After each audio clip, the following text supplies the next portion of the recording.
Everyone, welcome back to our channel. আমি সঞ্চিতা, তোমাদের চেমেস Bengali blogs. আশা করছি তোমরা খুব ভালো আছো, আমি ভীষণই ভালো আছি। তো আমাদের বাড়িতে একজন আসবে বিশেষ অতিথি, তো তার জন্য প্রথমে পনির কেটে নিলাম। তো মা আজকে রাতেরবেলা পনির তরকারি করবে, তো এই জন্য আমি পনির কেটে নিলাম। আর দেখো পনির কাটাটা ঠিকঠাক হয়েছে কিনা মাকেও জিজ্ঞাসা করছিলাম।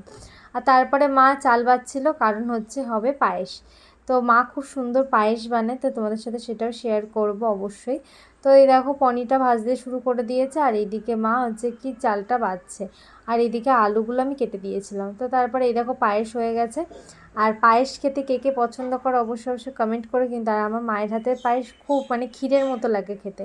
তো এই দেখো আমিও নিয়ে একটুখানি বসে গেছি যে খাই কেমন হয়েছে, মা কেমন রান্না করলো। তারপরে আমরা স্টেশনে চলে আসলাম, বাবা আর আমি ওয়েট করছিলাম কখন ট্রেন আসবে। আর ট্রেনটা মনে হচ্ছিলো স্লো, আমরা দেখতে পাচ্ছিলাম আলো, কিন্তু তারপরে হচ্ছে কখন আসবে ট্রেনটা। তো ট্রেনও চলে আসলো। ট্রেন ঢোকার পরে বাবা আর আমি যেখানে নামলো ওখানে গেলাম। আর কে এসেছে তো তোমরা দেখো সবাই।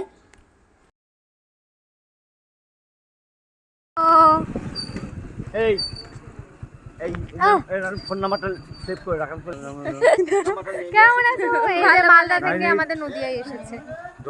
কেমন অভিজ্ঞতা হলো? অভিজ্ঞতা কেমন? একদম সুন্দর ফাটাফাটি।